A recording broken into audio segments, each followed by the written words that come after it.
बच्चों आज हम सीखेंगे अभाज्य संख्याओं से संबंधित प्रश्न। इससे पहले हम अभाज्य संख्याएं कैसे हम निकालते हैं 1 से 100 तक की गिनती में ये सीख चुके हैं। तो अभाज्य संख्याएं क्या होती हैं बच्चों? अभाज्य संख्याएं वे संख्याएं होती हैं जो केवल एक और स्वयं से विभाज्य होती हैं, अन्य किसी भी संख्या से विभाज्य नहीं होती। The numbers which are divisible by only one and itself are called prime numbers। उनको क्या बोलते हैं? प्राइम नंबर्स बोलते हैं। तो इन नंबर्स की देखिए, इसमें पहला प्रश्न क्या है? देखिए 1 से 50 तक की गिनती में अभाज्य संख्याएं लिखो। 1 से 50 तक की गिनती में अभाज्य संख्याएं लिखनी है हमको। कितनी होती है? तो हमने क्या पाया, कौन कौन सी होती हैं? सबसे पहले 2, फिर 3, 5, 7, 11, 13, 17, 19, 23, ठीक है, फिर 25, 26, 27, 28, 29, फिर 31, फिर 37, फिर 41, 47, ठीक है। ये 50 तक की उसमें होती है। कुल कितनी है? 1, 2, 3, 4, 5, 6, 7, 8, 9, 10, 11, 12, 13, 14। गलत। 2, 3, 4, 5, 6, 7, 8, 10, 11, 12, 13, 14। कोई छूटा तो नहीं है? 43 भी होता है। 41 के बाद 43 भी होता है, क्योंकि 15 होते हैं, ठीक है। 43 भी है 41 के बाद। अगला देखिए 50 से 100 तक की गिनती में। तो 50 से 100 तक की गिनती में कितनी अभाज्य संख्याएं होती हैं? तो ये कौन कौन सी हैं बच्चों? 53, फिर 53 के बाद क्या है? 59, फिर 61 भी होगा, ठीक है। 63 नहीं होगा, हाँ 3 के टेबल में आते हैं। 67, फिर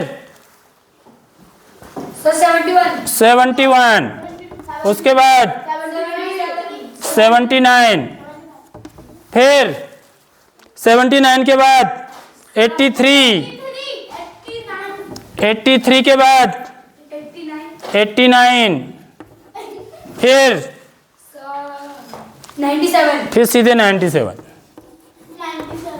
ठीक है 97। तो कुल इतनी होती है 53, 59, 61, 67, 71, 79, 83, 89, 97। तो ये वो संख्याएं हैं जो किसी भी संख्या के टेबल में नहीं आती, टेबल में नहीं आती, पहाड़े में नहीं आते हैं।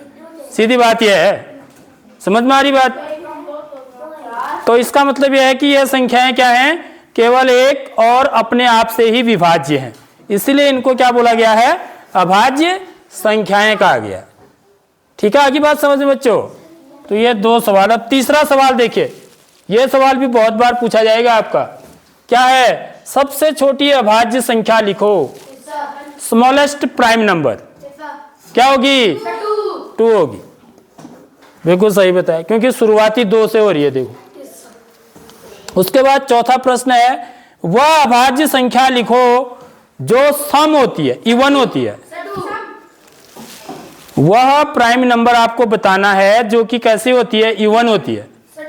वो भी 2 ही है, इसका आंसर भी 2 ही है, ठीक है। बाकी सारे जो अभाज्य संख्याएं होती हैं बच्चों, वो कैसी होती हैं? ऑड, यानी कि विषम होती है, ठीक है।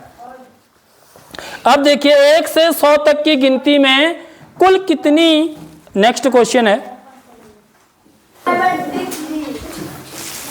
तो देखिए इसमें एक और छूट गया ना, तभी जो है ये 71 के बाद क्या आएगा? 73 भी आएगा, ठीक है। तो 71, 73, फिर 79, फिर 83। तो यहाँ भी एक छूट गया था, उसको ठीक कर लेंगे 43। यहाँ क्या छूट गया? 73, ठीक है। तो इसको भी रखेंगे। तो देखिए 1 से 100 तक की गिनती में कुल कितनी अभाज्य संख्याएं होती है, ये लास्ट। तो देखिए कितनी है, ये 15 है। 1 2 3 4 5 6 7 8 9 10 11 12 13 14 15, ठीक है। फिर ये देखिए 16 17 18 19 20 21 22 23 24 25, तो कुल कितनी होती हैं 25। तो ये भी याद होना चाहिए आपको। 1 से 50 तक की गिनती में कितनी अभाज्य संख्याएं होती हैं 15 होती हैं, 15 होती हैं, ठीक है। 51 से, ठीक है, यहां पर मेरे को क्या लिखना चाहिए, 50 नहीं लिखना चाहिए, बल्कि क्या लिखना चाहिए 51 से 100 तक की गिनती में, या 50 से भी लिख सकते हो।